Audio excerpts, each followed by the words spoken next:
দিল্লিতে থাকা বাংলাদেশের সাবেক প্রধানমন্ত্রী শেখ হাসিনা কি দেশে ফিরছেন? এর কোনো সঠিক জবাব না পাওয়া গেলেও ধরে নেওয়া যায় যে পরিস্থিতিতে এখন বাংলাদেশের রাজনৈতিক অঙ্গনে চলছে, তাতে এমন প্রশ্ন আলোচনাতেই আসবে না। যদি তাই হয়, তাহলে ভারতের নামকরা WION এর সহযোগী প্রকাশনা জি24 ঘন্টা কেন শেখ হাসিনাকে প্রশ্ন করেছে দেশে ফিরে তিনি সবচেয়ে আগে কোন কাজগুলো করতে চান, যেখানে তার দল আওয়ামী লীগের কার্যক্রম নিষিদ্ধ, আদালত তার বিরুদ্ধে মৃত্যুদণ্ড দিয়েছে, আবার বাংলাদেশের নির্বাচনে আছে মাত্র 2 সপ্তাহ।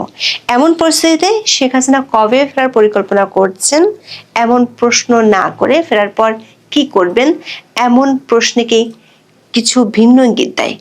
আবার বাংলাদেশের নিয়ন্ত্রিত নির্বাচনকে কেন্দ্র করে প্রধান দুই জোটের মধ্যে উত্তেজনা যখন তুঙ্গে, বিএনপির শীর্ষ নেতা থেকে শুরু করে হেভিওয়েট প্রার্থীরা প্রতিপক্ষের বাক্যবাণে নাস্তানুবোধ, ঠিক তখন নতুন এই সাক্ষাৎকারে বিএনপির প্রতি নমনীয় অবস্থানের বার্তা কেন দিলেন সাবেক প্রধানমন্ত্রী শেখ হাসিনা? আবারও জানালেন সব দলের অংশগ্রহণে নির্বাচনের আহ্বান, ইঙ্গিত দিয়েছেন কিভাবে দল পুনর্গঠন করতে চান, দল থেকে ঝেড়ে ফেলতে চান বিতর্কিতদের। প্রশ্ন হলো, ডক্টর ইউনূসের সরকার যখন নিয়ন্ত্রিত এক নির্বাচন আয়োজনের দ্বার প্রান্তে, ঠিক তখন শেখ হাসিনার এই সাক্ষাৎকার কিসের বার্তা দিচ্ছে? মাঠের রাজনীতির নানামুখী জটিলতায় বিএনপি যখন হাবুডুবু খাচ্ছে, জামাতের প্রতি যুক্তরাষ্ট্র দূতাবাসের সরাসরি সমর্থন যখন ফাঁস হয়েছে, তখন এমন বার্তা কি বদলে দিতে পারে মেরুকরণ? সূত্রগুলো বলছে, গত কয়েক সপ্তাহে পর্দার আড়ালে ঘটে যাওয়া বেশ কিছু ঘটনার আঁচ পাওয়া যায় শেখ হাসিনার এই সাক্ষাৎকারে। বিস্তারিত জানতে চলুন যাওয়া যাক বিশ্লেষণে। জি24কে দেয়া বড়সড় এই সাক্ষাৎকারে বাংলাদেশের সাবেক প্রধানমন্ত্রী শেখ হাসিনাকে প্রথম যে প্রশ্নটি করা হয়েছে সেটি হলো, বাংলাদেশে অবতরণের পর আপনার অগ্রাধিকার কি হবে?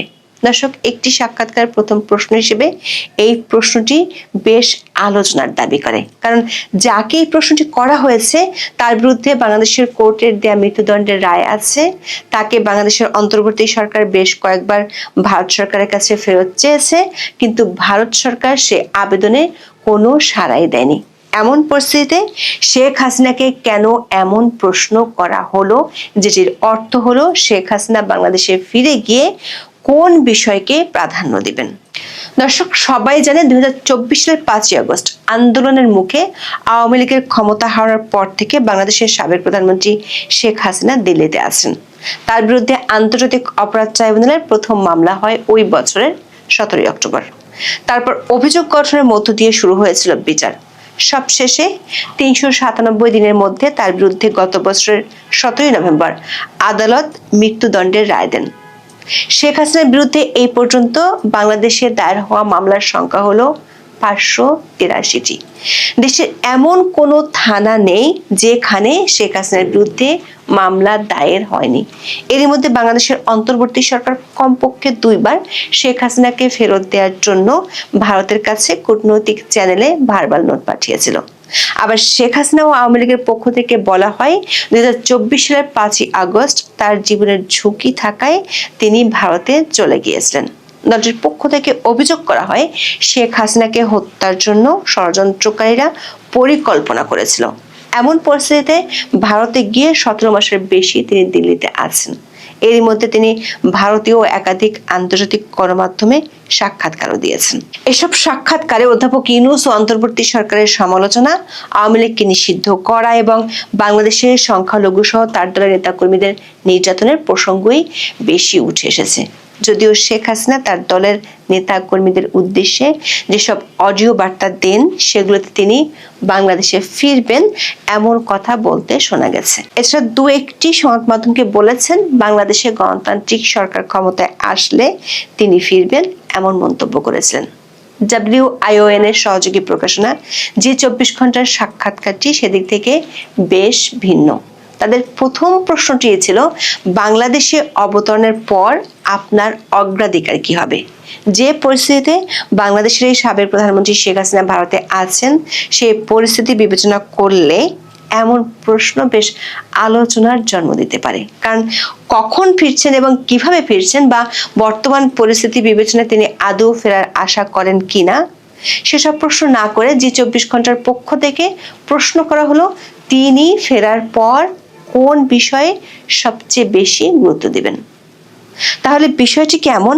শেখ হাসিনার ফেরার উপলক্ষ শুরু হয়ে গেছে, যেটি হয়তো জি24 ঘন্টার এই সাক্ষাৎকারে ইঙ্গিত দেওয়ার চেষ্টা করা হয়েছে। আবার কয়েকদিন আগে শেখ হাসিনার ছেলে সজীব ওয়াজেদ জয় আল জাজিরার সাথে সাক্ষাৎকারে বলেছিলেন, শেখ হাসিনার যেহেতু বয়স হয়ে গেছে, সে কারণে তিনি সম্ভবত রাজনীতি থেকে অবসর নিতে পারেন। কিন্তু যে 24 ঘন্টাকে শেখ হাসিনা যে উত্তর দিয়েছেন, তাতে পরিষ্কার বোঝা যায় তিনি অবসরের চিন্তা করছেন না। মজার বিষয় হলো, শেখ হাসিনা দেশে ফেরার পর অগ্রাধিকার ভিত্তিতে কি কি করতে চান, এমন প্রশ্নের জবাবে কোনো সানে নজর বা রাগ ঠাক করেননি। তিনি সরাসরি পয়েন্ট আকারে বলেছেন ফেরার পর তার অগ্রাধিকারের বিষয়গুলো কি কি হবে। বলেছেন সাংবিধানিক শাসন ও আইনের শাসন পুনরুদ্ধারে তার অগ্রাধিকার হবে। তার অভিযোগ, বাংলাদেশে গত কয়েক মাস ধরে অরাজকতা, গণতান্ত্রিক সহিংসতা, নির্বিচারে আটক এবং বাংলাদেশের গণতান্ত্রিক প্রতিষ্ঠানগুলোকে পদ্ধতিগতভাবে ধ্বংস করে দিয়েছে বর্তমান অন্তর্বর্তী সরকার। শেখ হাসিনা ইউনূস পরবর্তী যুগে অধ্যাপক ইউনূস যা যা ধ্বংস করেছেন তা পুনর্নির্মাণ করতে চান। দাবি করেছেন বাংলাদেশের দ্রুত বর্ধনশীল অর্থনীতি স্থবির হয়ে পড়েছে এবং বৈদেশিক বিনিয়োগ প্রায় বন্ধ হয়ে গেছে। যুবক, কৃষক ও শ্রমিকদের কর্মসংস্থানের সুযোগ বিলুপ্ত হয়ে গেছে। ধর্মনিরপেক্ষ ভিত্তিগুলো আক্রমণ করা হয়েছে এবং ধর্মীয় সংখ্যালঘুরা প্রতিদিন আতঙ্কের মধ্যে বসবাস করছে। দেশের আইনের শাসন নেই, এর পরিবর্তে যা বিদ্যমান তা হলো মব সন্ত্রাসবাদ। বাংলাদেশের সাবেক প্রধানমন্ত্রী এগুলো বলছেন ক্ষত, এবং এসব ক্ষত নিরাময়ের জন্য, আস্থা ফিরিয়ে আনতে এবং দেশকে অগ্রগতির পথে ফিরিয়ে আনার জন্য বাংলাদেশের গণতান্ত্রিক ম্যান্ডেট সম্পর্কিত একটি সরকার প্রয়োজন বলে দাবি করেছেন। সেই সঙ্গে সবার অংশগ্রহণে একটি গ্রহণযোগ্য নির্বাচনের উপর আবারও জোর দিয়েছেন। বলেন বাংলাদেশে একটি গণতান্ত্রিক ম্যান্ডেট প্রাপ্ত সরকার প্রয়োজন, যারা বর্তমান ক্ষত সারিয়ে তুলবে, আস্থা ফিরিয়ে আনবে এবং দেশকে আবার অগ্রগতির পথে ফিরিয়ে নেবে। সে ধরনের কোনো নির্বাচন আয়োজন করা হলে আওয়ামী লীগ যে কোনো ফল মেনে নিতে প্রস্তুত বলেও জানান শেখ হাসিনা। বলেন আওয়ামী লীগ সরকারে হোক বা বিরোধী দলে যে কোনো অবস্থানে থেকে দেশের সেবা দিতে প্রস্তুত। জি24 ঘন্টার পক্ষ থেকে দ্বিতীয় প্রশ্ন ছিল, তারেক রহমান এবং বিএনপি কি বিশ্বাসযোগ্য? এই প্রশ্নের জবাবে বিএনপির প্রতি নমনীয় বার্তা দিয়েছেন শেখ হাসিনা। বলেন সংসদীয় রাজনীতিতে প্রতিদ্বন্দ্বী দল হিসেবে বিএনপি ও আওয়ামী লীগের সম্পর্কের ইতিহাস অনেক পুরনো। আওয়ামী লীগ সরকারে থাকার সময় বিএনপি বিরোধী দলে ছিল, আবার তারা যখন সরকারে ছিল আওয়ামী লীগের অবস্থান ছিল বিরোধীদের অবস্থানে। এভাবেই গণতন্ত্র কাজ করে এবং সুস্থ বিরোধিতা শাসন ব্যবস্থাকে শক্তিশালী করে। আওয়ামী লীগবিহীন মাঠের বর্তমান বাস্তবতা বিএনপি ও তারেক রহমানের জন্য অত্যন্ত কঠিন বলেও সতর্ক করেন শেখ হাসিনা। দর্শক, শেখ হাসিনা যে কঠিন পরিস্থিতির কথা বিএনপির জন্য বলেছেন, তার অনেকটা আজ বাংলাদেশের ভোটের মাঠে দেখা যাচ্ছে। শেখ হাসিনার এই সাক্ষাৎকার প্রকাশের দিনই সকাল থেকে জামাত নেতৃত্বাধীন জোট বিএনপির শীর্ষ নেতৃত্বকে লক্ষ্য করে সরাসরি কামান দাগাতে শুরু করেছে। এর মধ্যে বিভিন্ন আসনে দেখা যাচ্ছে রক্তক্ষয়ী সংঘাত।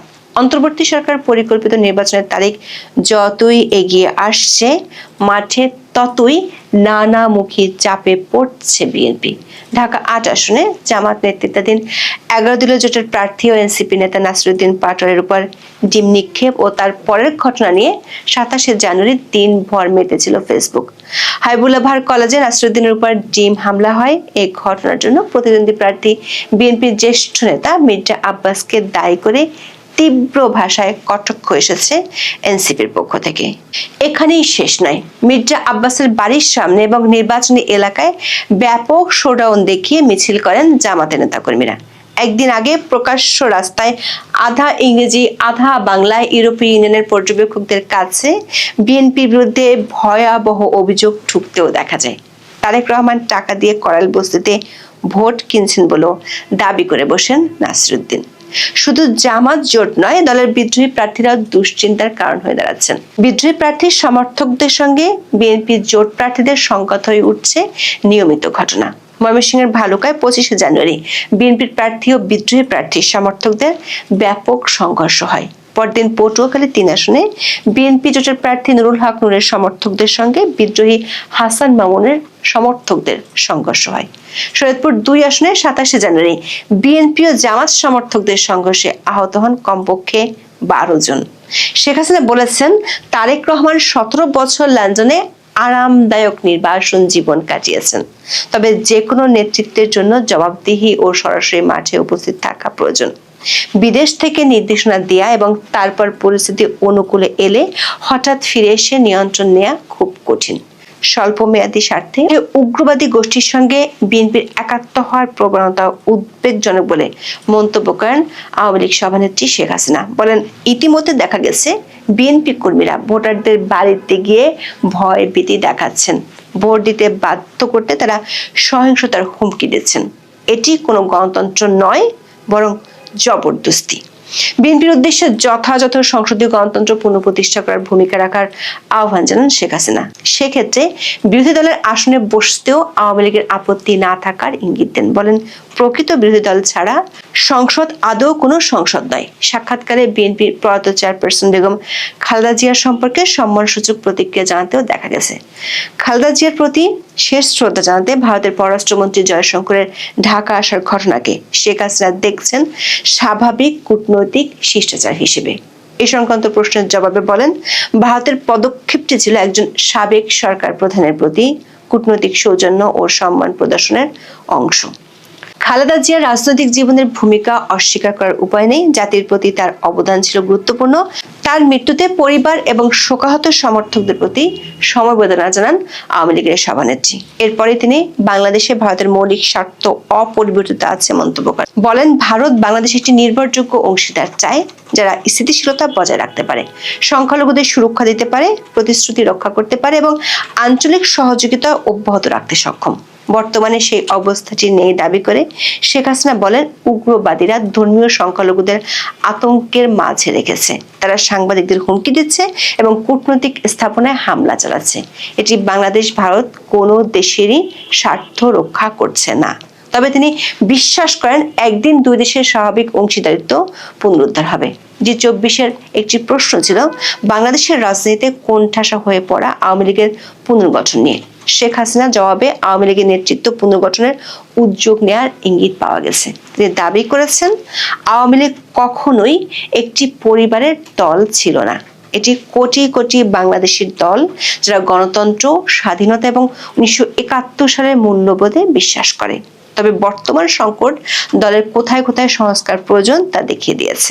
শেখ হাসিনা বলেছেন, তিনি কোন ধরনের নেতা খুঁজছেন দল পুনর্গঠনের জন্য। বলেছেন, এখন এমন নেতাদের প্রয়োজন যারা নতুন প্রজন্মের সঙ্গে সংযোগ স্থাপন করতে পারেন। তারা শহর ও গ্রামীণ এলাকায় তরুণদের চ্যালেঞ্জগুলো বুঝতেও সক্ষম হবেন। তবে তার আগে প্রয়োজন মনে করেন একটি গণতান্ত্রিক পরিবেশ। কারণ হিসেবে তিনি বলেছেন, একটি দল যখন নিষিদ্ধ থাকে, হাজার হাজার সমর্থককে নির্বিচারে আটক এবং নির্যাতন করা হয়, দলের সদস্যপদ থাকাকে অপরাধ হিসেবে গণ্য করা হয়, তখন কোনো রাজনৈতিক দলের সংস্কার করা সম্ভব নয়। দর্শক, সাক্ষাৎকারে জামাত এনসিপিকে তীব্র ভাষায় আক্রমণ করেছেন শেখ হাসিনা আর দল দুটির প্রশ্রয়দাতা হিসেবে অভিযুক্ত করেন ডক্টর মোহাম্মদ ইউনূসকে। এর মাধ্যমে বিএনপির প্রতি নমনীয় দৃষ্টিভঙ্গিও পরিষ্কার হয়েছে। সেই সঙ্গে বিশেষভাবে জোর দেন মুক্তিযুদ্ধের চেতনা, ধর্মনিরপেক্ষ, গণতান্ত্রিক ও সমৃদ্ধ বাংলাদেশের উপর। দাবি করেন, ভয় ও বর্জনের উপর গড়ে ওঠা শাসন ব্যবস্থা দীর্ঘস্থায়ী হবে না। প্রশ্ন হলো, শেখ হাসিনা এই বার্তা কি বিএনপিকে নতুন কোনো মেরুকরণে আগ্রহী করবে, নাকি নিজেদের ঠিক করে ছকে এগোতে অটল থাকবেন তারেক রহমান?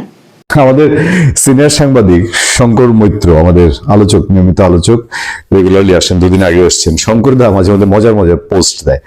ট্যালেন্ট মানুষ, অভিজ্ঞ সাংবাদিক, আইন অঙ্গনের খুবই সিদ্ধহস্ত, তার বিচরণ, তার লেখনী শক্তিশালী।